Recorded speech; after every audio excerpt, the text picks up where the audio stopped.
अस्सलाम वालेकुम। ख्याल है कि मेरी आवाज आप लोगों तक आ रही है? जी, मेरा माइक मुझे बता रहा है कि मेरी आवाज आप लोगों तक प्रॉपर्ली पहुंच रही है। जी, तो अब हम मूव कर रहे हैं अपने लास्ट मैथमेटिक्स के टॉपिक तक, और ये आपके कोर्स का भी लास्ट टॉपिक है, द मोस्ट इंपॉर्टेंट वन। अगर आप मुझसे पूछें पूरे क्यूएम में सबसे ज्यादा इंपॉर्टेंट चैप्टर कौन सा है और हमें जरूर करना चाहिए, किसी सूरत में भी स्किप नहीं करना, और वो यही चैप्टर है जो अब हम स्टार्ट करने जा रहे हैं। इसकी दो रीजंस हैं। एक तो वाहद चैप्टर है पूरे क्यूएम का जिसमें सबसे ज्यादा वेटेज वाला क्वेश्चन आता है, राउंड अबाउट 20%। पूरे क्यूएम में कोई भी चैप्टर या कोई भी टॉपिक ऐसा नहीं है जिसमें इस वेटेज का क्वेश्चन आपके एग्जाम में आता है। ये तो एक रीजन है, हम इस चैप्टर को पढ़ने की एक रीजन है, और उससे भी शायद मैं समझता हूं कि ज्यादा इंपॉर्टेंट रीजन है कि आपके जो बाद वाले सब्जेक्ट हैं उसमें, बल्कि एक सब्जेक्ट तो महल मैम आपको टीच करती हैं, मुझे नाम उसको प्रॉपरली याद नहीं है, उसके ऑलमोस्ट समझ लें ये 3 चैप्टर जो हैं उसकी कैलकुलेशन इसी एक चैप्टर पर बेस करती हैं। 3 चैप्टर की कैलकुलेशन इसी एक चैप्टर के ऊपर जो है वो बेस करेगी। वहां पर फर्ज करें यहां छोड़ के आप पास कर लेते हो, लाइक यहां जाके फिर सारे स्टूडेंट कर रहे होंगे, जो नहीं करेगा वो फिर इसी में घूमता रहेगा, अच्छा ये कैसे करना है, ये कैसे करना है। तो 2 एडवांटेज, एक तीर 2 शिकार जिसे कहते हैं, एक तो आपका क्यूबिक का पेपर का अच्छा खासा पोर्शन आपको कवर हो जाएगा, और दूसरा अगर आप नेक्स्ट कैफ लेवल पे जो 2 सब्जेक्ट्स हैं उनमें भी बहुत ज्यादा ये हेल्पफुल है। अच्छा, इस चैप्टर को स्टार्ट करने से पहले, जैसे हर चैप्टर में यही होता है कि जब भी हम कोई टॉपिक स्टार्ट करते हैं तो मैं डिस्कस करता हूं कि वो प्रॉब्लम क्या था जिसकी वजह से हमें ये मैथ्स का ये टॉपिक जो है वो पढ़ना चाहिए। फर्ज करें आपने किसी जगह पर जाना है और आपके पास कन्वेंस नहीं है, ठीक, आप किसी जगह पर जाना चाहते हैं लेकिन आपके पास कन्वेंस नहीं है, तो फिर आप रेंट पर ले लेंगे, ठीक है ना। एक मिनट जी, मैं इसको जरा चेक कर लूं।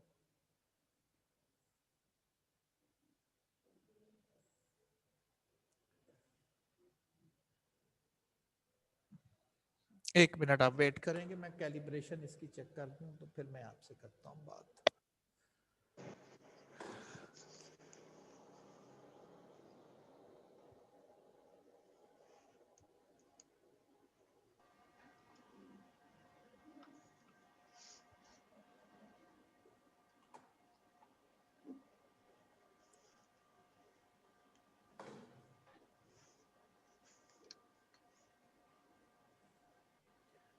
कैलिब्रेशन आउट है।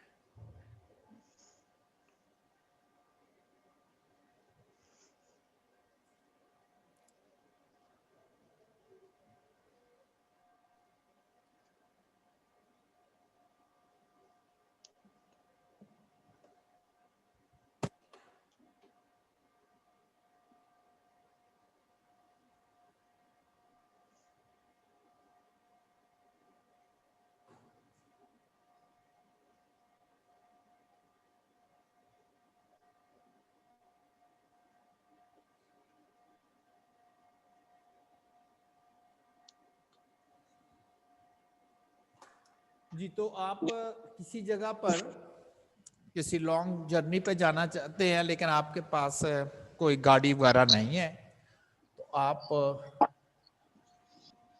कार रेंट पे डिमांड करते हो, रेंट कार वालों के पास जाते हो और कहते हो कि भाई मुझे जरा गाड़ी रेंट पे चाहिए। आप कार डिमांड करते हैं रेंट पे और कार वाला आपसे इसका रेंट चार्ज करेगा एट द एवरेज। आप रेंट पे करोगे और कार वाला जो है वो आपसे रेंट रिसीव करेगा। आपको घर चाहिए रहने के लिए और आपके पास इतने नहीं हैं कि आप घर बना सको, इतने नहीं है, तो आप फिर घर जो है वो रेंट पे लेते हैं। किसी ऑनर के पास गए, जी मुझे आपका घर किराए पे चाहिए, तो आप रेंट पे लेते हो। रिवर्स में आप उसको उसका रेंट पे करते हो। आपने घर यूज किया, रेंट पे किया, आपने गाड़ी यूज की, आपने रेंट पे किया, और जो कार और हाउस वाला उसने आपसे रेंट अर्न किया, कमाया। आपका बिजनेस है, आप बिजनेस कर रहे हो और छोटे स्केल पर है। आप कहते हो कि यार मुझे किसी जगह से कोई 8-10 लाख रुपया मिल जाए तो मैं उसको बिजनेस में अगर लगा दूं तो मुझे अच्छी खासी मेरी इनकम हो सकती है, क्योंकि आपका बिजनेस छोटे स्केल पर है, कस्टमर्स जो आपसे डिमांड कर रहे हैं आप उनकी पूरी नहीं कर पा रहे, लेकिन आप चाहते हैं किसी जगह से मुझे अगर पैसे मिल जाएं। तो जैसे एक छोटा सा रेस्टोरेंट खोला था, अच्छा काम चल गया, लेकिन अब जगह कम है। मैं अगर किसी बड़ी जगह पर इसको एक्सपेंड कर दूं तो मेरा अच्छा खासा अर्निंग हो सकती है, क्योंकि मेरी रेपुटेशन अच्छी हो चुकी है। अब आपको क्या चाहिए? आपको किराए पे, समझ ले, वापस करना है, कैश चाहिए, पैसे चाहिए किराए पे, कि कोई आपको पैसे दे दे किराए पे। जैसे गाड़ी यूज की वापस की, घर यूज किया वापस किया, कैश यूज करेंगे वापस करेंगे, तो आपको कैश किराए पर समझ ले लेना है, वापस भी करना है ना। तो जहां से आप कैश लेंगे वो आपसे उसका रेंट भी यूज आपसे डिमांड करेगा ऑब्वियसली। पैसे कह दिया आपने मेरे पैसे यूज किए हैं तो मुझे इसका रेंट पे करें, बिल्कुल आपको पे करना है। टिपिकली कैश के ऊपर, जो आप किसी से कैश लेते हो और उसके ऊपर आप जो पे करते हो कैश यूज करने का रेंट, गाड़ी यूज करने का रेंट, घर यूज कर रहे हैं तो रेंट पे कर रहे हैं। टिपिकली जो कैश यूज कर रहे हैं और रेंट पे कर रहे हैं, इसे इंटरेस्ट बोलते हैं, सूद।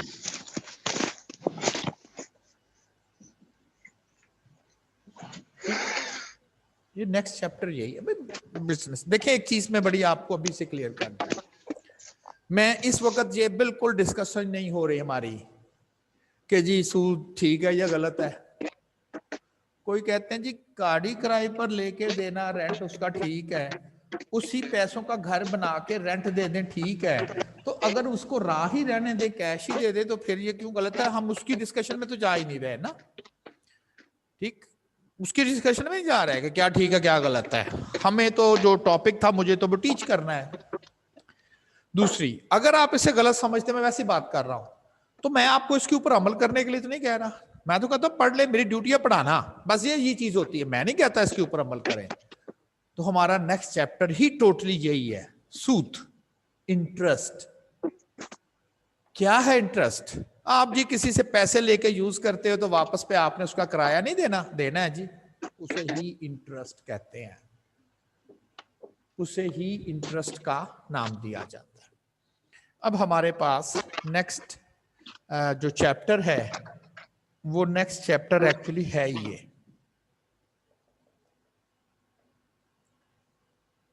अच्छा जी ऊपर मैंने एक ऐसी एक पिक्चर सी बनाई हुई है कि ये दरख्त बना हुआ है, उसके ऊपर पैसे लगे हुए हैं और एक शख्स तोड़ने की कोशिश कर रहा है। ये वही शख्स है, ये वही स्टेटमेंट कह लें, मैंने ऐसी जरा उसको पिक्चर की फॉर्म में बता दी। जब आप अपने वालिद साहब से ना बार बार पैसे डिमांड करते हैं, ये दे दे, अब भाई इतने पैसे दे रहे, तो कहते हैं पैसे दरख्तों से लगे, तोड़ तोड़ दे जामा। तो ठीक कह रहे हैं ना, पैसे तो दरख्तों में नहीं लगे। यहां पर मैंने लिखा है कि अगर आप पैसे किसी जगह पर बीज दें तो बढ़ जाएंगे। हैं, पैसे बीज दें? हाँ जी, पैसे बीजे जा सकते हैं। पैसे आप किसी जगह पर बीज दें, जैसे फसल बीजते हैं, आहिस्ता आहिस्ता बढ़ नहीं जाती, आहिस्ता आहिस्ता बढ़ती है। तो अब पैसे भी बीज दें, वे भी बढ़ जाएंगे, ये भी बढ़ जाएंगे, पैसे भी बढ़ जाते हैं। Money makes more money, Aahista Aahista पैसे जो ग्रो होते हैं। लेकिन जमीन पे नहीं बीजना ऐसे, इसको किसी गमले में नहीं रख देना कि जी आप मेरी बात सुने, मेरी क्लास छोड़े, भाग के बाहर जाएं और जाके जो है 100 रुपए का नोट रख दें गमले में और कह दी कि अगले दिन में 2 दिनों के बाद जो है ना वो 150 हो जाएंगे। ठीक है ना, कुछ भी नहीं होना, गल जाना वो भी। हर चीज को बीजने के लिए भी तो प्रॉपर जगह चाहिए ना। जिस तरह से कुछ फसलें होती हैं बड़ी अच्छी ग्रो करती हैं सैंड में, ठीक है ना, सैंड में ग्रो करती हैं, और कुछ जो होती हैं वो बड़ी अच्छी ग्रो करती हैं मट्टी में, जरखेज में, कोई चीकनी मट्टी कह देता है, कोई कहता है जी रेतली मट्टी, जैसे मूंगफली वगैरह। तो पैसे भी कहाँ बीजने हैं, कहाँ इन्वेस्ट करने हैं कि वो बढ़ेंगे? किसी इन्वेस्टमेंट स्कीम में, किसी बैंक में, फिर ये बढ़ेंगे, वैसे नहीं बढ़ेंगे। ठीक है जी, एक मिनट मैं दोबारा से इसे करता हूं। तो आपको पैसे जो है वो किसी जगह पर प्रॉपर वे पे किसी जगह पर रखने हैं, तब वो बढ़ेंगे, वैसे नहीं बढ़ेंगे। और वो वे है जहां पर आपको पैसे बीजने हैं, रखने हैं, ग्रो करवाने के लिए। वो या तो कोई इन्वेस्टमेंट एजेंसी हो सकती है जो ये काम करती है, या बैंक, या वो बैंक हो सकता है। आप बैंक चूज करें, बैंक को दें, और बैंक से भी आप पैसे जो है वो ले सकते हैं। इसलिए कहते हैं ना मनी मेक्स मोर मनी। और कहते हैं जी पैसे को पैसा खींचता देखे, खींच तो रहा है। उसने एक शख्स ने ऐसे रखा हुआ, इसके आगे पैसे लगाए हुए थे, वो सारे पैसे जो है ना वो उसकी जानत खींचे चले आ रहे हैं। Money makes more money. हाँ, पैसे को पैसा खींचता है, खींच तो रहा है, लेकिन पैसा लगाएंगे तो पैसा खींचेगा, पैसे नहीं आएगा। तो ऐसे मैंने थोड़ा सा आपको इंट्रोड्यूस कर दिया कि जी ये हमारा काम है। अगर आप कैश किसी प्रॉपर जगह पर रखेंगे ग्रो करवाने के लिए तो बिल्कुल ग्रो करेगा, और वो प्रॉपर जगह है बैंक या मुख्तलिफ इन्वेस्टमेंट कंपनियां होती हैं। अब देखिए बैंक, आप कहिए बैंक में कैसा पैसा क्यों बढ़ता है?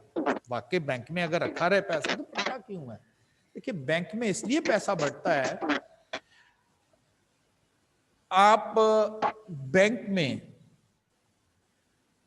पैसा रख देते हो कैश की फॉर्म में, ठीक है ना, और फिर बैंक आपको पे करता है इंटरेस्ट। आप कह जी वो उस बैंक ने क्या किया, पैसा बढ़ गया था। बैंक एक्चुअली कुछ नहीं करता, बैंक से एक और पर्सन डब्ल्यू वो लोन लेता है अपने बिजनेस करने के लिए।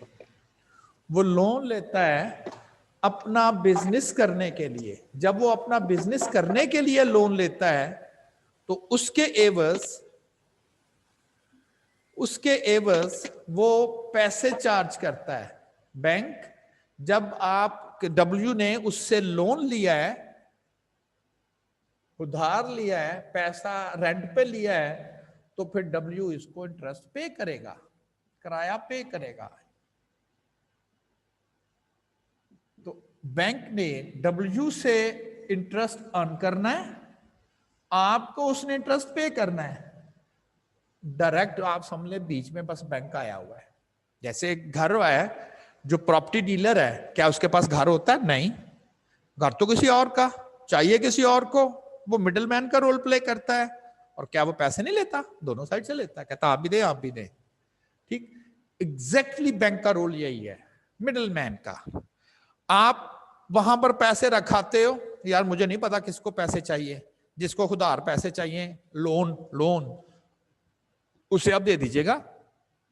फर्ज करें, मैं ऐसे ही जरा एग्जांपल कर रहा हूं, बैंक इसको कहता है कि मैं जी आपसे 13% लोन लूंगा, 13% ट्रस्ट लूंगा। मतलब कि अगर आप मुझसे 100 रुपया लेंगे तो मैं 100 रुपए का रेंट 13 रुपए जो है वो आपसे चार्ज करूंगा। इस शख्स को आप कहते हो कि जी हमारा रेट ऑफ इंटरेस्ट 10% है, कि जी आप हमें पैसे रखेंगे तो हम आप 100 रुपए रखोगे तो हम आपको 10 रुपए देंगे। वो जो 3 रुपए है वो बैंक अपना रखता है, कमीशन जिसे कहते हैं, अर्निंग बैंक की। यही वजह से बैंक अपने अपने सारे अखराजात और ये वो दिस दैट सारा काम करता है। ये प्रोसीजर है। क्यों बैंक में पैसा रखते हैं तो पैसा हमें ज्यादा मिलता है, ट्रस्ट मिलता है। बैंक क्या करता है? उसका कुछ नहीं करता। बैंक से आगे लोग लोन लेते हैं ना लोन। हमें भी लोन चाहिए तो हम कहते हैं यार बैंक से लोन ले ले, तो बैंक उसके गेमस आपसे 13%, ऐसी मैं एग्जांपल दे रहा, 13% चार्ज करता है, आपको कहता है जी 10% है। मसला यह है कि आप इस डायरेक्ट तो नहीं इस शख्स को दे सकते लोन, आपको पता ही नहीं क्या गारंटी है, वरना लड़ाइयां झगड़े होने हैं। यार तूने पैसा लिया था, हम तो किसी के 20 रुपए नहीं वापस करते, ठीक है ना। तो ये तो फिर झगड़ा है, बैंक गारंटर बनता है। बैंक एक आप कहते नहीं यार टेंशन फ्री है, बैंक जाने, बैंक का काम जाने, हमने तो बैंक से पैसा रखा था, हमने तो बैंक से ले आना, बैंक को वापस करे ना करे, ठीक है ना। तो ये सारे फिर ड्यूटी बैंक की होगी ना, जिसके एवज वो आपसे 3% 4% चार्ज कर रहा है। ये है वो जगह bank. Investment schemes, investment company है, आप जी हमारी फलान इन्वेस्टमेंट जगह कर दे, हम आपको इतने % देंगे, फलान जगह इन्वेस्टमेंट कर दें इतने % देंगे, कौमी बचत में पैसे रखे हम इतने % देंगे, मुख्तलिफ है ना। तो ये है वो जगह जहां मनी मेक्स मोर मनी होती है, जहां मनी ग्रो करती है। यहां मनी इन्वेस्ट करेंगे तो वो ग्रो करेगी। तो आई थिंक सो आपको अब इस चीज का आइडिया हो गया कि मनी, पैसे को ग्रो करने के लिए किस जगह पर आपको जो है वो रखने हैं ताकि वो ग्रो करें। वो कोई बैंक हो सकता है, वो इन्वेस्टमेंट स्कीम हो सकती है। जब आप किसी जगह पर पैसा इन्वेस्ट करोगे तो रिटर्न में आपको इंटरेस्ट अर्न होगा, कमाएंगे। और अगर आप किसी बैंक से लोन लेंगे, रिटर्न में आपको इंटरेस्ट पे करना है, ठीक है ना, अर्न और पेमेंट। तो ये है स्ट्रक्चर जिसको हमने लेके आगे चलना है। अब एक छोटी सी एग्जांपल बना लेते हैं और फिर उसमें कुछ टर्म्स आपसे डिस्कस करते हैं, यानी कि सिनेरियो बनाते हैं और फिर प्रॉपरली डिस्कस करेंगे कि हमारे पास ये है क्या चीज। फर्ज करें आपके पास 100 रुपया किसी जगह से आपको एक्स्ट्रा मिल गया। आपने कहा मैंने जो घर में रखना है तो क्यों ना ऐसी जगह पर रखे जहां ग्रो भी कर ले, मेरी जरूरत से ज्यादा है, चलो इसको इन्वेस्टमेंट कर देते हैं। वो बैंक के पास जाता है, बैंक वाले को कहता जी मैं आपके इधर कुछ पैसे रखना चाहूंगा, तो आप मुझे कितना उसका रेंट देंगे, यानी कि इंटरेस्ट। अब मैं रेंट नहीं, अब मैं प्रॉपर वर्ड इंटरेस्ट ही बोल, अब मुझे कितना इंटरेस्ट देंगे। बैंक वाला कहता है जी हमारा रेट है। वो कभी ये नहीं कहेगा अच्छा जी कितने पैसे रखने हैं, 100 रुपया, हम 10 रुपए देते हैं। वो कहेगा जी मैं अगर 200 रुपया रखूं, 20 रुपए, 250 रखूं, तो इस तरह से तो मुश्किल नहीं हो जाएगी। वो सिंपल इज दैट, वो कहता मैं 10% इंटरेस्ट आपको पे करूंगा। अब आप 100 रखें, 50 रखें, 1000 रखें, 1 मिलियन रखें, 10% से जितना पैसा बनेगा उतना रेंट आपको आ जाएगा, यानी कि इंटरेस्ट आ जाएगा। ठीक है जी। वो शख्स कहता है जी ओके, ये ले पैसे 100 रुपया और मैं 3 साल तक आपके बैंक में इस इन्वेस्टमेंट को रखूंगा, 3 साल तक। ठीक है जी। बैंक कहता है जी हम 1 साल जब गुजरेगा 10% हमारा रेट होगा तो बिल्कुल आपको इंटरेस्ट मिल जाएगा, 3 साल के बाद आप अपने पैसे ले लीजिएगा हमसे। वो शख्स जाता है नाउ और जाके बैंक में 0 ईयर यानी कि अभी जाके वो 100 रुपया जो है वो उस बैंक में रख देता है। ठीक है जी। बैंक वाले ने अभी उससे 100 रुपया उसकी कह दिया ओके जाए आप, 3 साल के बाद डील हो गई, 3 साल के बाद ले लीजिएगा। 10% रेट है इंटरेस्ट पे करने का। जैसे महीना पूरा आ जाता ना तो किराएदार आ जाते, किराया निकाले जी 1 महीना हो गया है, 1 साल गुजर गया था, उसकी इन्वेस्टमेंट को बैंक में इन्वेस्ट किया है। बैंक वाला क्या कहता है, उसको नहीं कहता बुलाता या कहता, वो कहता ठीक है जी, वो कहता उस शख्स ने 100 रुपया दिया था, 10% के हिसाब से उसकी कैलकुलेशन करो तो कहा जाता जी इसके 10 रुपए बन गए इंटरेस्ट की फॉर्म में। वो कहता ठीक है जी हमने इंटरेस्ट कैलकुलेट कर लिया है, आपको नहीं देंगे हम, बस बेफिक्र हो जाए, हमने कर लिया है। और कहता क्या है, मैं वैसे जरा एक डमी सी सिचुएशन बना रहा हूं। बैंक वाला कहता जी मैंने किया था, फिक्र ना हो, मैंने बिल्कुल महफूज, परेशान नहीं होना, अलहदा करके रख लिया मैंने, ठीक, अलहदा करके रख लिया। और कहता जी आपका मेरे पास 100 रुपया ही है, इंटरेस्ट नहीं, कहता है मैंने कर लिया, वो ना फिक्र करें। अगला साल आ गया, 2 ईयर, कहता जी हाँ जी कितने पैसे थे जी, 100। वो रेंट उसने अलहदा करके रख दिया 10 रुपए, कहता जी 100, फिर 10 रुपए बन गए। वो कहता जी मैंने अलहदा करके फिर रख दिया, कैलकुलेशन हो चुकी है, आपका पैसा महफूज है। 3 साल पूरे हो गए, 1 साल और गुजर गया, कितने पैसे थे जी उस शख्स के, 100, करो भी कैलकुलेट, 10 रुपए। वो शख्स आ जाता है, कहता है ये मैंने जो आपको 3 साल पहले कुछ पैसे रख के गए थे और आपने मुझे कहा था 10% के हिसाब से इंटरेस्ट पे करें, अब जी मुझे वो मेरे पैसे दे दीजिएगा। बैंक वाला कहता है ये तो 100 रुपया पकड़ो जो आपने हमें दिया था, जो असल आपने पैसे हमें पकड़ाए थे, 3 साल के दौरान 30%, 30 रुपए आपका टोटल इंटरेस्ट बनता है, अमाउंट, इंटरेस्ट अमाउंट 30, 10% रेट, और इस हिसाब से 3 सालों का इंटरेस्ट अमाउंट जो है टोटल, टोटल इंटरेस्ट अर्न कह दें 30 रुपए, और बने आपके 130। ग्रो कर गया ना पैसा, 100 का 130 बन गया, फिर 3 साल के बाद वो शख्स लेता है पैसे और आ जाता है। एक तो ये स्कीम है, लोग बैंकर कुछ इस तरह से, कुछ इन्वेस्टमेंट स्कीम इस तरह से है, क्या पैसे लेते इन्वेस्ट करते हैं, जो भी रेट आपसे डिसाइड होता है, ये जो नॉर्मली पर ईयर होता है, जो भी रेट वो आपसे डिसाइड करते हैं, साल गुजरता है, जितने पैसे आपने इन्वेस्ट किए हुए होते हैं उस हिसाब से वो कैलकुलेशन करके आपका इंटरेस्ट कैलकुलेट करते हैं और क्या कहते हैं, साइड पे कर दिया है, निकाल के रख लिया हमने महफूज जगह पर, आपको नहीं देते, कहते हमारे पास है, महफूज है। जब आपने कहा था कि मैं 3 साल तक इन्वेस्टमेंट मैंने करनी है बैंक में, जब 3 साल पूरे होंगे तब वो आप जाओगे तो आपको आपकी असल रकम और इस दौरान जितना टोटल इंटरेस्ट बना हुआ होगा वो दोनों को ऐड करके 130 रुपए आपको जो है वो पे कर देंगे। जब आपको कह देंगे ले लें जी ये आपके पैसे। ये तो है एक इंटरेस्ट कैलकुलेट करने का एक पैटर्न, एक वे, मुख्तलिफ तरह से इंटरेस्ट इन्वेस्टमेंट होती है। एक और बैंकर है, वो कहता है कि जी आपने पैसे रखाए हैं हमें 100 रुपया, और उस 100 रुपए के ऊपर वो इसी हिसाब से कैलकुलेशन करता है।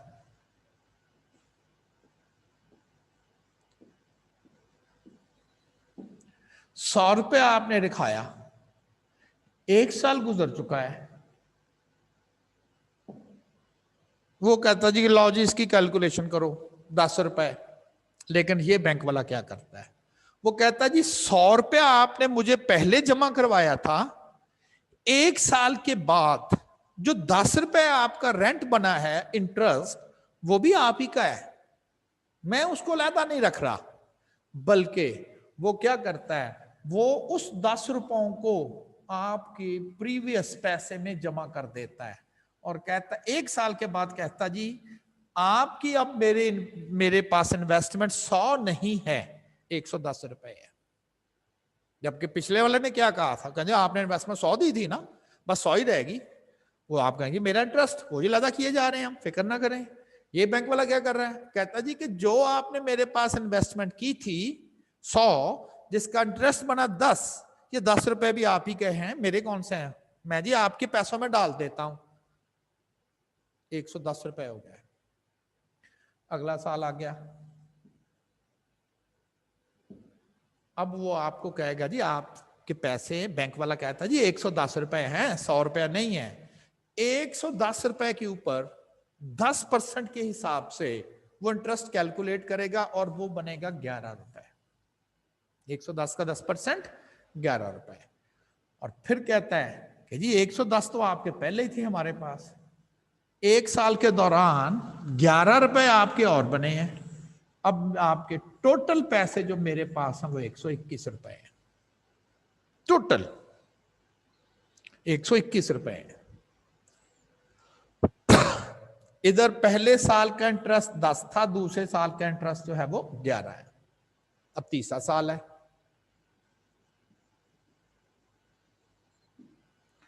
वो कहता है जी अब आपकी इन्वेस्टमेंट मेरे पास 121 रुपए है, 1 साल में 10% हम इंटरेस्ट देते हैं आपको, 121 का अगर 10% के हिसाब से हम इंटरेस्ट कैलकुलेट किया तो हमने तो वो बना के 12.1 रुपया, और 121 रुपए आपके हमारे पास पहले ही पड़े हुए हैं।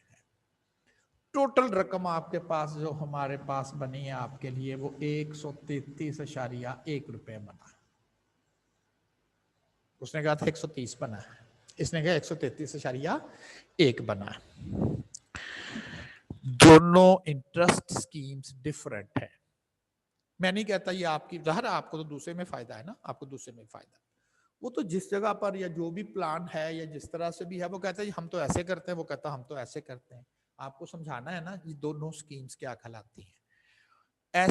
ऐसी इन्वेस्टमेंट स्कीम जिसमें इंटरेस्ट सिर्फ और सिर्फ आपको अपनी असल रकम पर मिलता है, असल रकम तो 100 ही थी ना, आप कहेंगे यहां पर असल रकम 110 नहीं, एक्चुअली असल 100 थी, 10 रुपए आपको इंटरेस्ट की फॉर्म में आए, ठीक है ना, तो अपडेट हो गई आपकी कीमत, आपकी रकम अपडेट हो गई 1 साल के बाद। जबकि पहली स्कीम में ओरिजिनल रकम जो 100 थी वो अपडेट नहीं होती, वो वही रहती है। इसको हम सिंपल इंटरेस्ट कहते हैं, सिंपल इंटरेस्ट, सिंपल इंटरेस्ट। और ये जो नीचे वाला है इसे कहा जाता है कंपाउंड इंटरेस्ट, कंपाउंड इंटरेस्ट।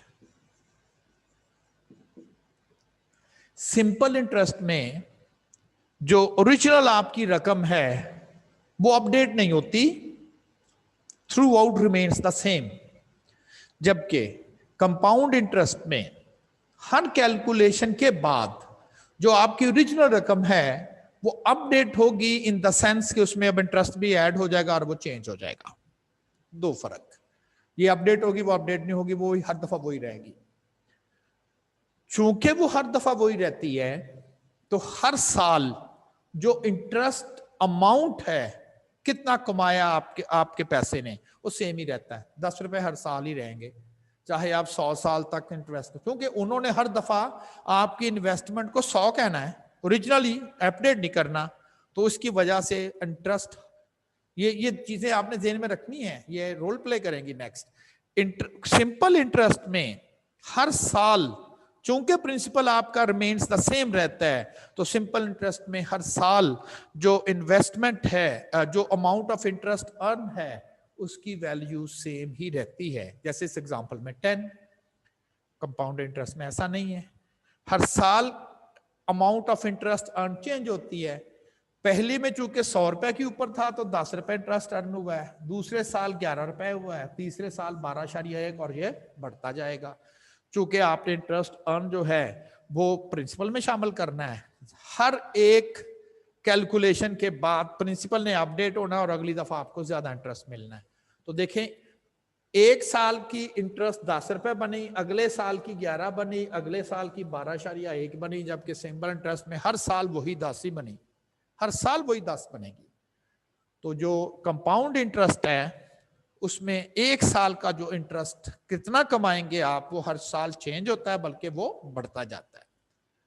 जबकि सिंपल इंटरेस्ट में हर साल जो इंटरेस्ट अर्न किया जाता है दैट रिमेन्स द सेम। अभी तक मैंने कोई नोटेशन नहीं आपको बताई, बस इतना कह दिया ये उसके पैसे थे, ये उसका इंटरेस्ट था और ये रकम वो 3 साल के बाद बैंक से या इन्वेस्टमेंट से जाके रिसीव करेगा। अगर आपने 100 रुपया लोन लिया है बैंक से, तो बैंक वाला कहता है जब आप कहते हैं जी मैं 3 साल के बाद आपको पैसे, 3 साल के लिए मुझे लोन दे दें, 3 साल कहते हैं ना वापस करना है, 3 साल के लिए लोन दे दें, लेंगे तो 100 रुपया बैंक से। 3 साल के बाद जब आप बैंक को वापस करने जाओगे तो बैंक कहेगा जी 100 रुपया दें, ये लें, अच्छा जी 30 रुपए और दें, तो 130 रुपए आपको वापस करने हैं। और अगर आपने इन्वेस्ट किया है तो 100 रुपया लगा के आप 130 रुपए रिसीव करेंगे। अगर कंपाउंड इंटरेस्ट है, 100 रुपया लोन लिया था, वापस करने जाएंगे 3 साल के बाद, बैंक कहेगा जी 133.1 रुपया वापस करें, क्योंकि हमारी जो इन्वेस्टमेंट है वो हम कंपाउंड इंटरेस्ट करते हैं, मेनली कंपाउंड इंटरेस्ट ही होता है। ये डिस्कशन अगेन नहीं है, मैं अभी आपको बोल रहा हूं कि जी इसमें इसको क्या फायदा, जी नुकसान हो गया, मुझे क्या पता। बिल्कुल ये स्कीम्स पढ़ेंगे ना, इसलिए तो मैं कह रहा हूं कि अगले कोर्स में सारे इसके एस्पेक्ट्स पढ़ने हैं आपने। उसमें कैलकुलेशन टीचर ने नहीं इतनी आपको डिटेल से बोलनी, उसने कहा ना ये क्यूटी में पढ़ी है। अब आपको बताते हैं जी सिंपल इंटरेस्ट कहां पर कहां यूज होता है और इसमें क्या करते हैं, कंपाउंड इंटरेस्ट की कहां यूज करते हैं। तो यहां पर तो ना तो आपको इस तरह का कोई क्वेश्चन आएगा व्हाट इज द एडवांटेज और disadvantage of using the simple outcome, कतन नहीं। हाँ ये पूछ सकता है in which interest we earn interest on interest, कहता है कौन सी ऐसी स्कीम है जिसमें हमें जो हमने इंटरेस्ट अर्न किया हुआ है उस पर भी इंटरेस्ट मिलता है कंपाउंड इंटरेस्ट में। वो कैसे, अगर आप इसे सेपरेट करें, 10 रुपए तो इसका इंटरेस्ट और 10% के हिसाब से 1 रुपया इसका इंटरेस्ट बने ना 11 रुपए, जिसमें से 10 रुपए आपका ओरिजिनल का है और 1 रुपया किसके ऊपर इंटरेस्ट है, जो इंटरेस्ट था। ₹10 आपने इंटरेस्ट अर्न किया था ना, उसको अगर आप सेपरेट कंसिडर करें तो आप कहें जी अपनी रकम पे 10 और जो इंटरेस्ट कमाया था उसका इंटरेस्ट 1। इस तरह से ये भी 10 तो ₹10 ओरिजिनल इंटरेस्ट और फिर इंटरेस्ट के ऊपर है, तो इसे हम कहते हैं interest on interest, compound interest, interest के ऊपर इंटरेस्ट। तो ये दो मैंने आपको टर्म्स जो हैं वो सिंपल और कंपाउंड इंटरेस्ट आपको मैंने सेपरेट सेपरेट कर दी। अब जरा इनको थोड़े से नाम भी दे देते हैं, चाहे वो सिंपल इंटरेस्ट हो चाहे वो कंपाउंड इंटरेस्ट हो, मेनली इनके नाम जो हैं वो कॉमनली यही चलेंगे। तो पहले हमने सिंपल इंटरेस्ट के रेलेवेंट प्रॉब्लम डिस्कस करने हैं। सिंपल इंटरेस्ट समझा दिया कि जिसमें जो इन्वेस्टमेंट की जाती है थ्रू आउट हर पीरियड की कैलकुलेशन में वो सेम रोल प्ले करती है, जो इंटरेस्ट आप अर्न करते हैं वो सेट हो जाता है, और जब आपने इंटरेस्ट वापस करने की या आपने अपने पैसे लेने की बारी आएगी तो उस वक्त जाके आपको सारी रकम प्लस इंटरेस्ट आपको वापस कर दिया जाता है। वो जो आपने यहां पर 0 ईयर में पैसे लगाए थे ₹100, ये 100 जो कि 3 साल के बाद 130 बना था, इस 100 को हम प्रिंसिपल कहते हैं। प्रिंसिपल अमाउंट, प्रिंसिपल लोन लिया जी आपने ₹100 का, ₹100 प्रिंसिपल का लाएगा जितना आपने लोन लिया है। मैंने जी पैसे रखे थे बैंक में, कितना रखे थे? 100, तो इसका मतलब आपका बैंक में प्रिंसिपल 100 है, तो इसको हम प्रिंसिपल कॉल करेंगे। बैंक वाले ने आपसे इंटरेस्ट डिसाइड किया था, वो था 10%। ये जो 10% है इसे हम कहते हैं रेट ऑफ इंटरेस्ट।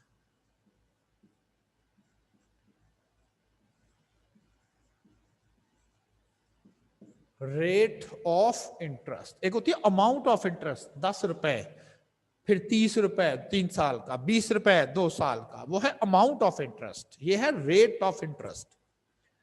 इसको हम रूटीन में प्रिंसिपल को रूटीन में हम P से रिप्रेजेंट किया करेंगे, P फॉर प्रिंसिपल, और रेट को हम रूटीन में R से, रेट ऑफ इंटरेस्ट,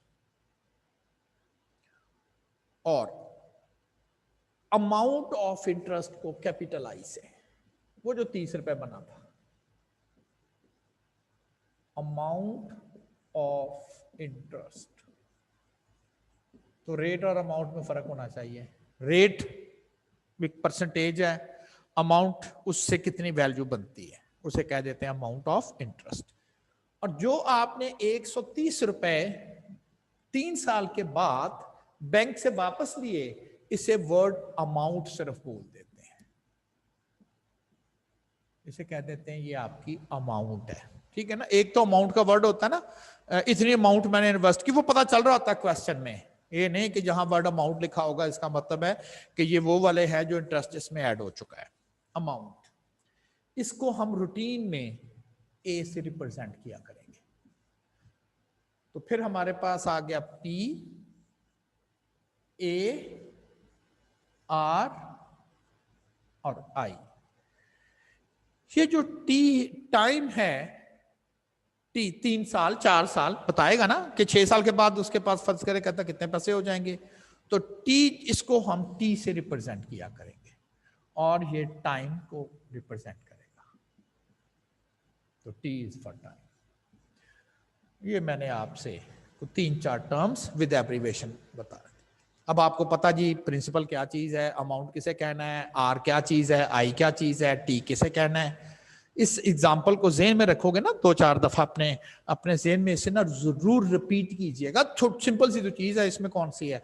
तो जब आप क्वेश्चन करेंगे ना फौरन, जैसे होता है ना टेबल याद करते हैं तो आपके दिमाग में एक नक्शा सा होता है, अच्छा 2 3 2 4 2 5, तो ये जरा नक्शा सा जेहन में रखेंगे ना कि अच्छा यहाँ पैसे लगाए थे, 2 साल के बाद ये है, हर साल उसे सेम अमाउंट मिलेगी, तो काफी सारे आपके प्रॉब्लम सॉल्व हो जाएंगे बगैर इन्हें सोचे। अगर फार्मूले जो मैंने लिखने हैं याद, तो फार्मूले तो याद हो जाएंगे, लेकिन आगे जाके आप देखेंगे कि क्वेश्चन में 2-2 3-3 चीजें एक ही, यानी कि 2-2 3-3 फार्मूले आपको सॉल्व यूज करने पड़ रहे हैं एक सिंगल क्वेश्चन करने के लिए।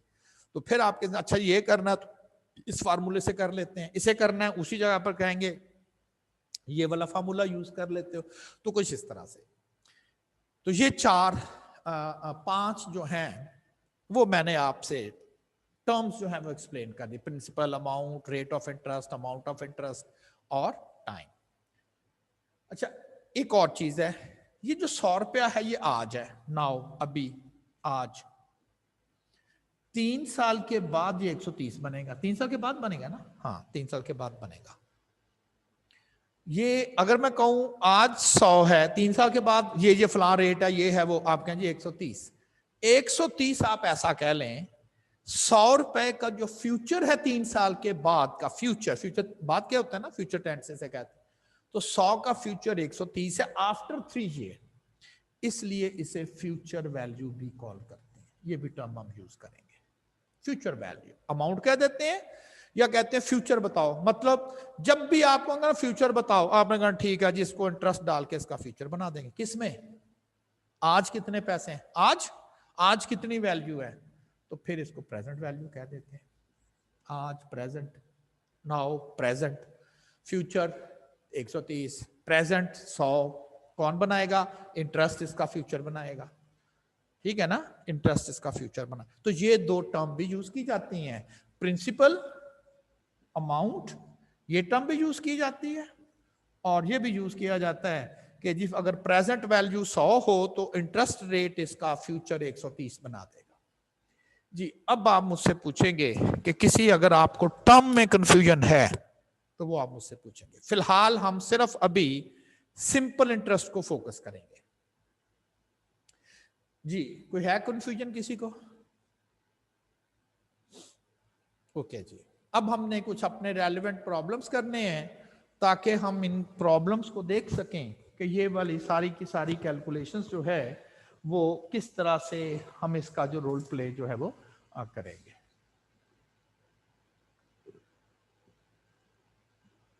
जी,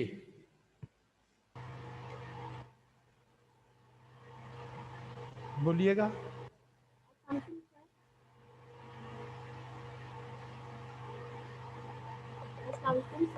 वालेकुम सलाम, अपना जरा माइक ठीक कीजिएगा।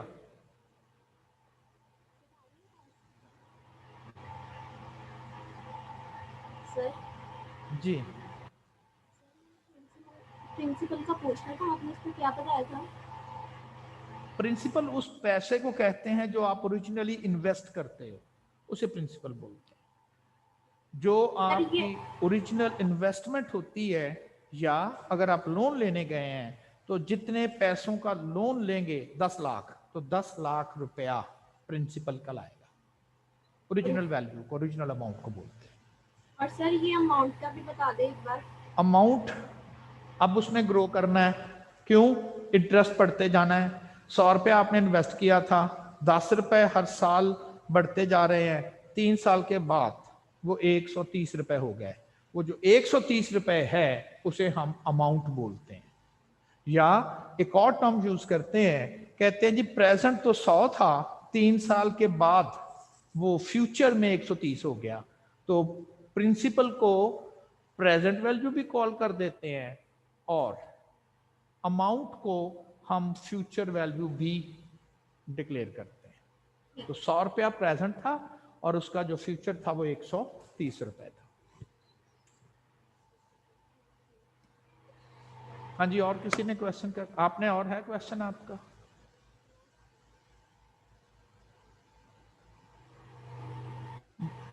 अस्सलाम वालेकुम सर। वालेकुम सलाम। सर ये जो आई है अमाउंट ऑफ इंटरेस्ट, जी, ये टोटल अमाउंट ऑफ इंटरेस्ट है जो 3 ईयर के बाद है कि पर ईयर इंटरेस्ट होगा? नहीं, ये टोटल अमाउंट ऑफ इंटरेस्ट है। जितनी देर का उसने इन्वेस्टमेंट की होगी उस पूरे पीरियड में टोटल कितना उसका इंटरेस्ट बना उसे आई लिखते हैं। Amount yes of interest in TGS कहते हैं। टोटल इंटरेस्ट जो उतने 4 साल, तो 4 साल का 40 हो जाएगा, 10 साल उतने साल का, तो ये आई जो होगा वो उस पूरे टाइम का इंटरेस्ट, टोटल इंटरेस्ट होगा, उसे हम आई से लिखा करेंगे। जी, और आपका क्वेश्चन कोई? ठीक है सर, थैंक यू। अच्छा जी, चले जी, अब हम अपने प्रॉपर जो है उस पर आते हैं।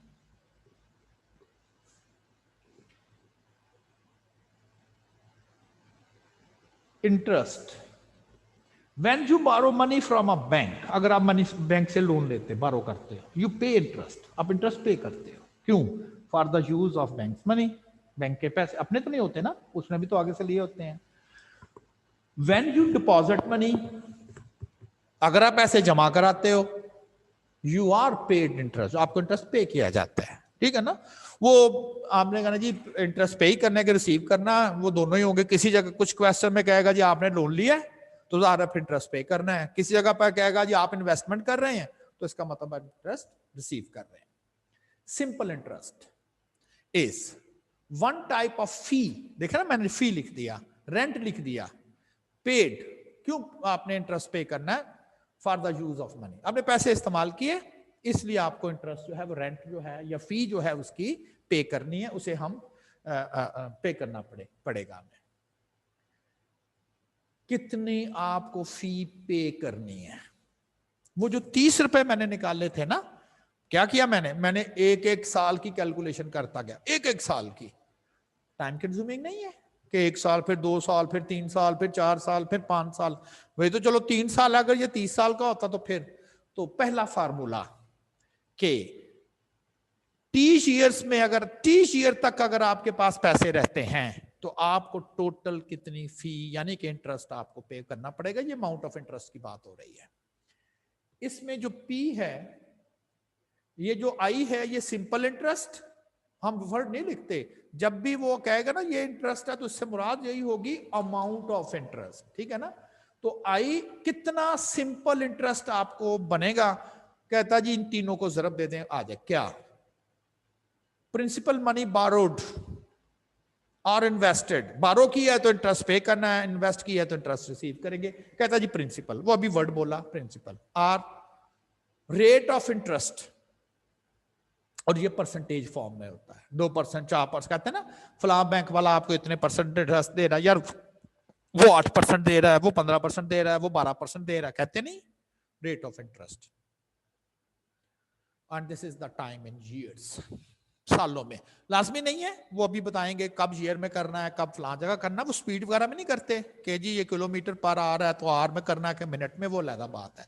तो आपको मैंने पहला फार्मूला बता दिया कि बार बार वो कैलकुलेशन की जरूरत नहीं है। P100 PRT, अगर आप इस फार्मूले को डायरेक्टली यूज करें इसी क्वेश्चन के लिए, आप कहें जी कितना इंटरेस्ट बनता है, अच्छा जी कितने पैसे लगाए हैं, 100 रुपया। बैंक वाले ने आपको क्या कहा था, 10%, तो परसेंटेज साथ हटा देना ताकि कैलकुलेशन करें। कितनी साल का कैलकुलेट कर रहे हैं जी, 3 साल का, 3 साल का 30 रुपए, 50 साल होती तो उतने बन जाता था। तो आई कैलकुलेट करने का formula, principal investment into rate of interest into for how much time interest आ जाएगा। तो पहला फार्मूला आपसे डिस्कस हो गया। अच्छा जी,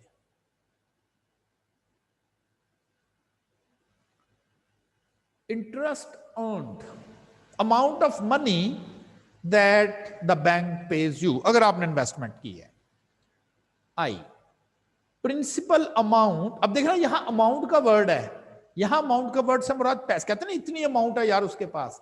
प्रिंसिपल अमाउंट इन्वेस्टेड, यहां से पता चला ये वो पैसे हैं जो आपने इन्वेस्ट करने हैं, या बारो देखना दो चीजें चल रही हैं, इन्वेस्ट करेंगे तो इंटरेस्ट आएगा, बारो करेंगे तो इंटरेस्ट पे करेंगे। Interest rate usually given as a percentage, time usually measured in years. तो 4 चीजें इसमें आई, मैंने चारों की चारों आपको एक्सप्लेन कर दी।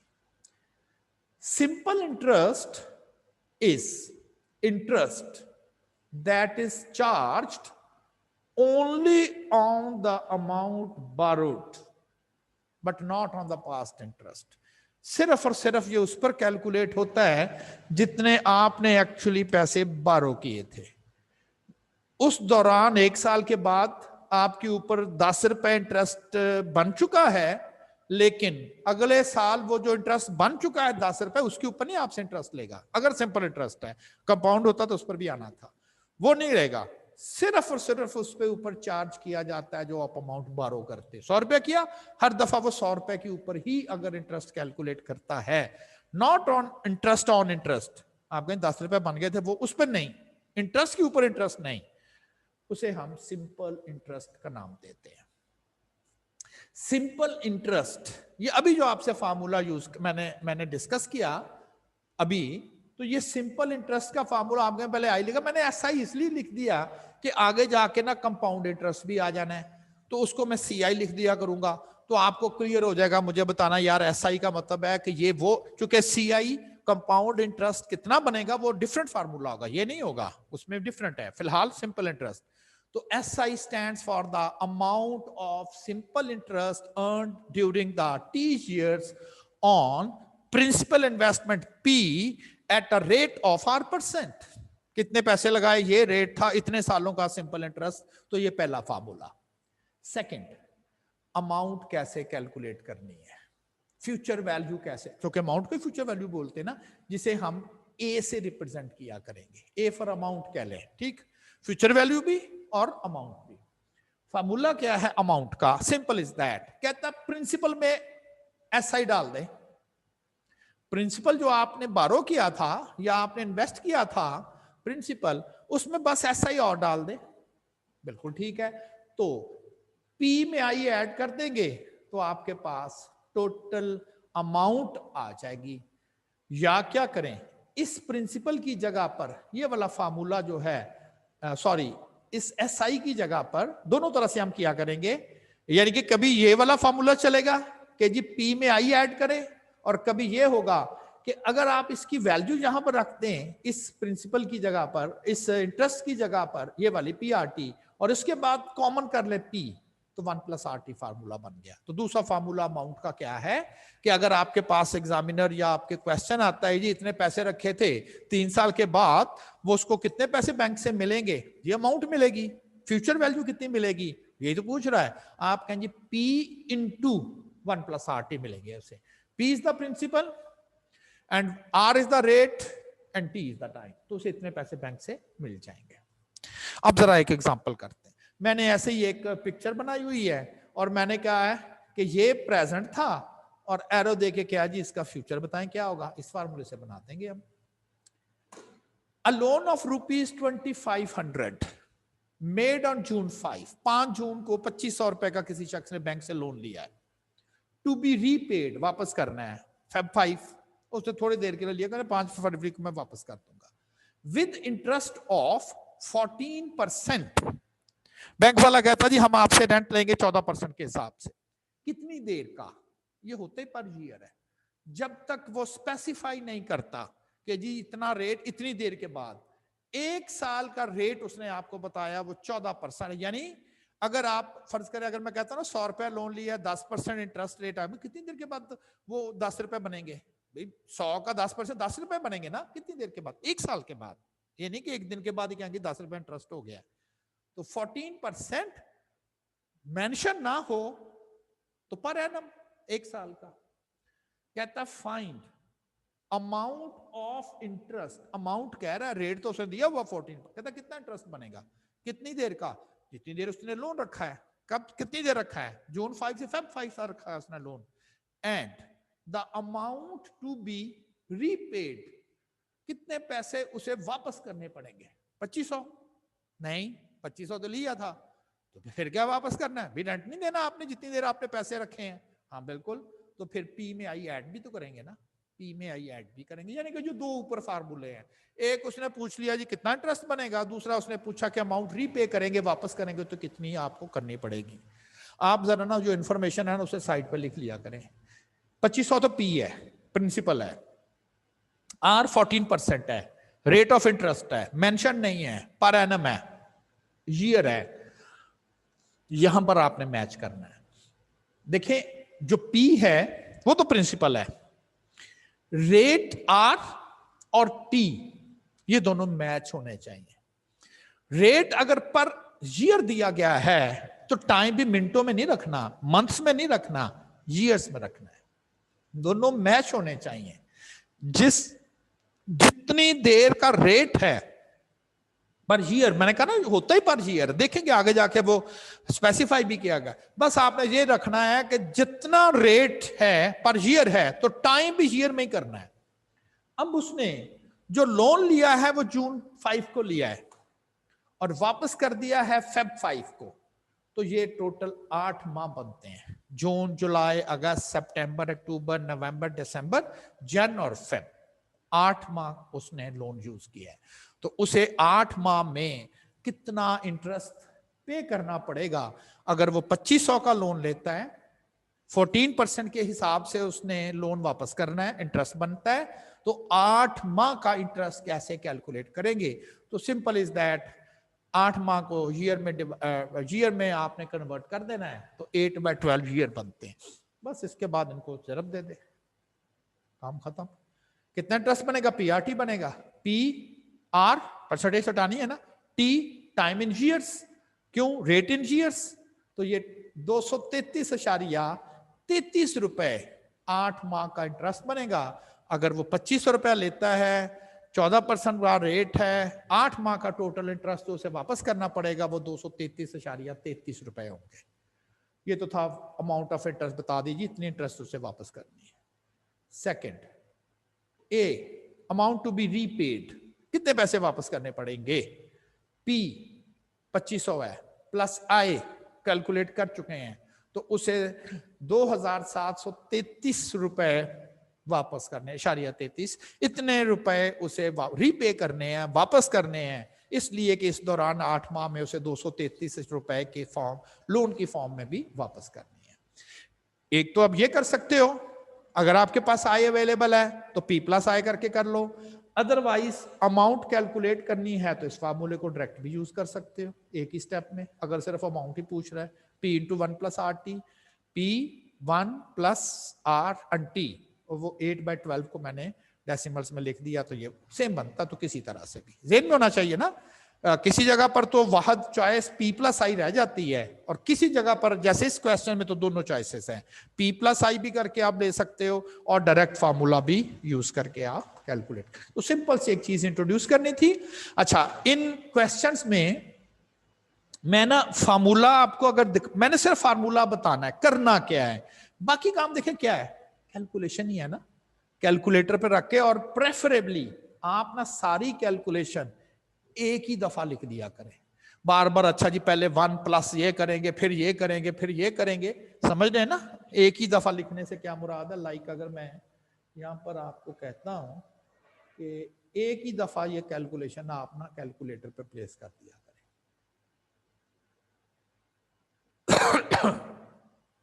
बस उसमें ना आपने वो प्लस माइनस की चूंकि गलती करनी होती है, तो इसलिए मैं आपको कह रहा हूं 2500 आल्दो मल्टीप्लाई करना है, लेकिन अगर आप ब्रैकेट में लिख देंगे उसको वो समझ जाता है कि ये मल्टीप्लीकेशन है।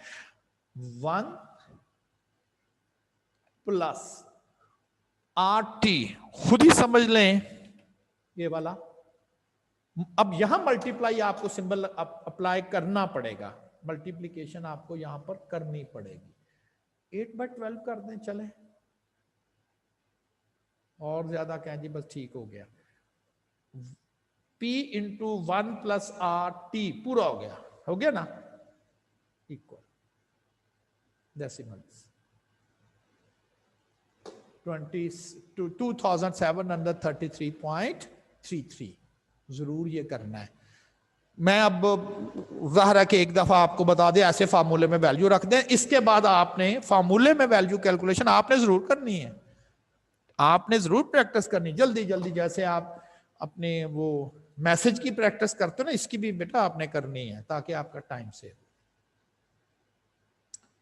अच्छा जी, इसी किस्म का एग्जाम्पल 2 है, कहता है फाइंड अमाउंट ऑफ इंटरेस्ट, वही क्वेश्चन है, कितना इंटरेस्ट बनेगा, and the amount to be repaid, कितने पैसे वापस करने पड़ेंगे, on a loan of rupees 11,280, 11,280 रुपए का लोन लिया उसने। कहता जी उसको कितना अमाउंट वापस, कितना उसका इंटरेस्ट बनेगा और कितने पैसे वापस करने पड़ेंगे, और लोन का टाइम है 85 डेज। 85 डेज के लिए उसने लोन लिया है। बैंक वाला कहता जी साल का रेट 11% है, लेकिन हमने सिर्फ 85 दिन का इंटरेस्ट कैलकुलेट करना है। सिंपल इज दैट, डेज को ईयर में बदल दे, डेज को ईयर में बदल दे। लेकिन एक नोट है, कहता है interest found assuming 360 days in a year, एक साल में 360 दिन अगर हम कंसिडर करें तो इस इंटरेस्ट को हम ऑर्डिनरी इंटरेस्ट बोलते हैं। 360 दिन कैसे होते हैं? वो कहता है जी 30 दिन एक माह के, 30 दिन एक माह के और 12 माह 360, यानी कि हर माह को वो 30 दिन कंसिडर करते हैं। पहले यही टर्म चलती थी। वो कहता है जी ये तो बड़ी गड़बड़ है, अच्छा जी इसमें एक जून आता है, एक जुलाई आता है, एक फेब आ जाता है, तो फिर अब इसका दिन क्योंकि दिनों का करना है तो ये तो कहते छोड़ो पर हमारे लिए काम सीधा, ठीक है, जिसको फायदा होगा नुकसान, हम हर माह को हम 30 लेंगे तो 360, इसे हम कहते हैं ordinary interest. And interest found assuming 365 days in a year is called exact interest. 365 दिन जो कि एक्चुअल है, कहता है उसे यूज करेंगे तो एग्जैक्ट, और अगर 360 दिन को अज्यूम करते हुए कैलकुलेशन करें तो ऑर्डिनरी, मेंशन ना हो तो एग्जैक्ट, यानी कि 365 का आपने डिवाइजर यूज करना है, एग्जैक्ट मेंशन। हाँ ये हो सकता है आपको कह दिया जाता है कि ऐसे 1 मार्क क्वेश्चन में कि how many days in a year you will consider in ordinary interest. सारे कहें 365 दिन ही होते साल में, कंसिडर की क्या बात है, नहीं, ऑर्डिनरी इंटरेस्ट में हर माह को 30 दिन का समझते हुए 12 माह 360 बनते हैं। जब तक वो वर्ड ऑर्डिनरी नहीं लिखेगा हम उसको एग्जैक्ट इंटरेस्ट की ही बात करेंगे। बस इसमें यही बताना था, बाकी चीजें सारी सेम है। दिस मच 385 डेज के ईयर बनाने हैं ना, अब 85 दिन के साल बनाने तो बन गए। वही फार्मूला लगाया, 288 उसका इंटरेस्ट बना, 85 दिन का P + I करके आप उसको बता देंगे भाई इतने पैसे वापस करो, या अगर सिर्फ अमाउंट ही कैलकुलेट करनी हो तो ये अलहदा करना फिर इसमें ऐड करना, या एक ही आप फार्मूला लगा देंगे, ये सेम आंसर आ जाएगा। ठीक है ना, तो आपको मैंने एक्सप्लेन कर दिया। अब बैंक चार्जेस मार्कअप, बैंक इसे मार्कअप बोलता है, ठीक, markup interest. A bank charges at a rate ₹0.39 per day per 1000, यानी कि अगर वो आपको 1000 रुपया लोन देता है तो कहता है एक दिन के वो 39 पैसे आपसे चार्ज करेगा।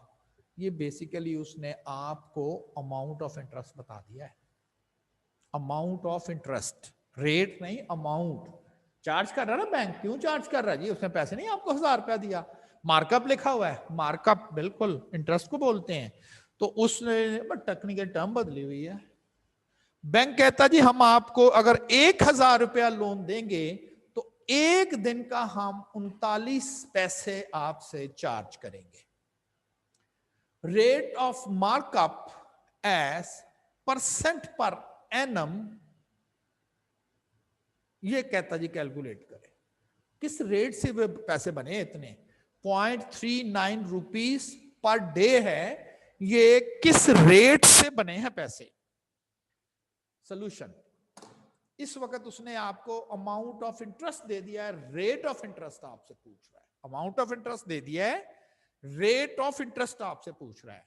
0.39 is the amount of interest, principal कितना है 1000 रुपया, रेट ऑफ इंटरेस्ट पूछ रहा है, और हमें पता है कि कैलकुलेशन में जो भी आंसर हम प्लेस करते हैं क्योंकि उसके साथ परसेंटेज का वर्ड आता है और कैलकुलेशन में हमने उस परसेंटेज के वर्ड को हटा के लिखना होता है, तो इसलिए मैंने आर रेट ऐसे रहने दिया, पता नहीं यही तो फाइंड करना है, and divided by 100। But interestingly ये 1/365, ये टाइम कहां से आया है, मैच करना चाहिए ना किसको, ये क्या चीज है, अमाउंट ऑफ इंटरेस्ट कितनी देर का, पर डे, एक दिन का, रेट पर ईयर का आप कैलकुलेट करते हो, तो एक दिन का रेट ये है तो एक दिन के कितने ईयर होंगे, ये वाले 1/365।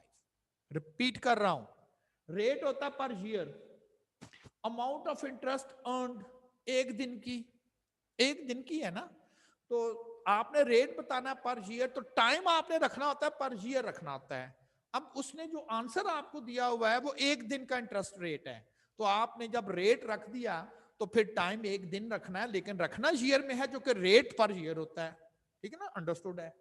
तो इसलिए आप इसकी कैलकुलेशन करेंगे तो इसका रेट बनता है, तो बैंक आपसे एक्चुअली 14.24% आपसे चार्ज कर रहा था। अगर आप 14.24% के हिसाब से 1,000 रुपए का एक दिन का इंटरेस्ट कैलकुलेट करके देखेंगे तो वही आपको कंफर्म हो जाएगा कि वाकई हमारी कैलकुलेशन ठीक है। तो इस क्वेश्चन में उसने आपको अमाउंट ऑफ इंटरेस्ट दे दिया, रेट ऑफ इंटरेस्ट पूछ लिया। पिछले क्वेश्चन में क्या कर रहा था, रेट ऑफ इंटरेस्ट दे रहा था, अमाउंट ऑफ इंटरेस्ट पूछ रहा था।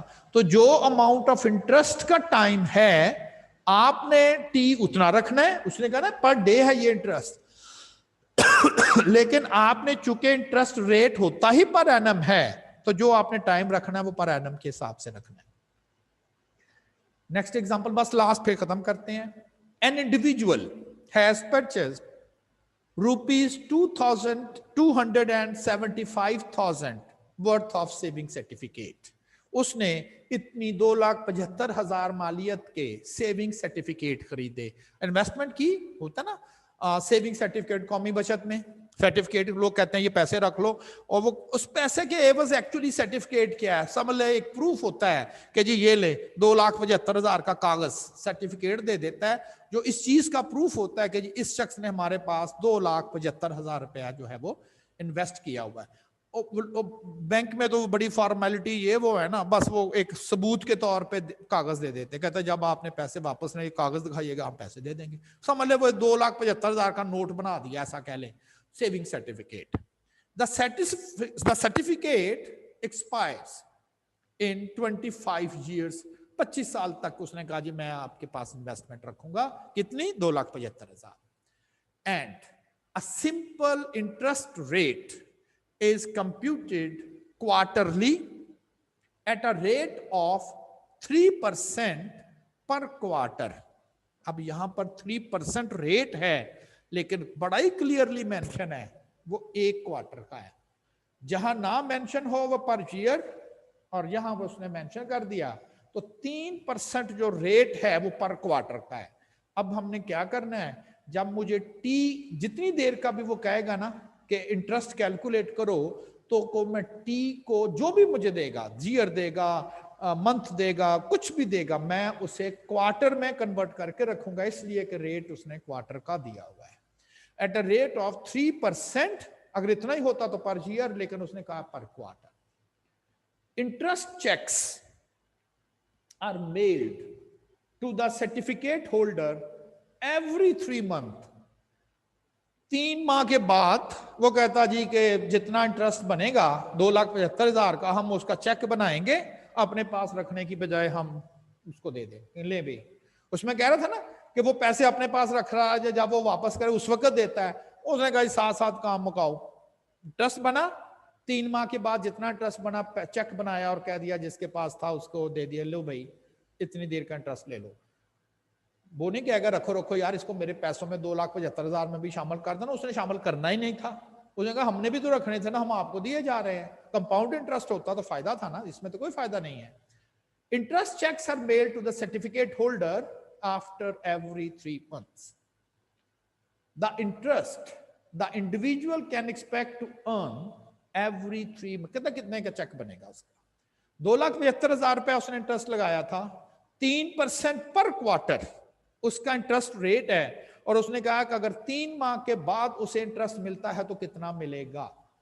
तो टी इसमें क्या होगा, पी तो हमें बड़ा क्लियर है 2,75,000, रेट बड़ा क्लियर है 3% है, पर क्वार्टर है, पर क्वार्टर है ना, है ही पर क्वार्टर, बदलना नहीं है, है ही पर क्वार्टर।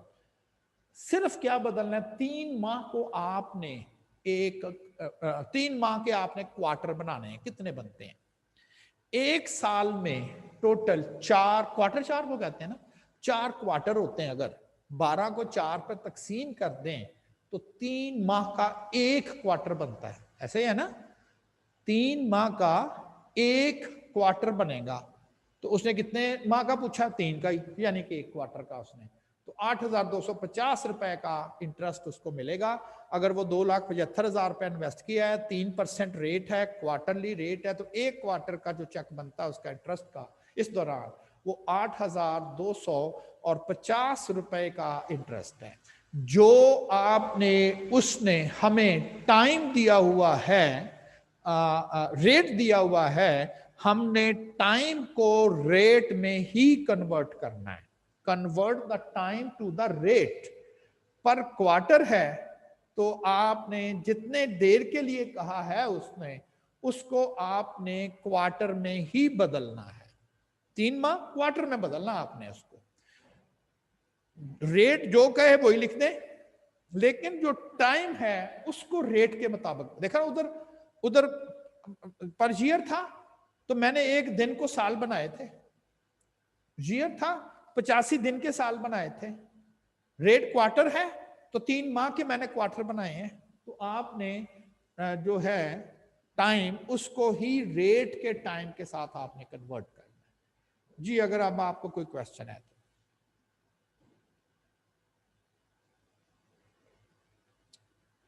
चले जी, आप ठीक है जी, ओके जी, फिर अल्लाह हाफ़िज़।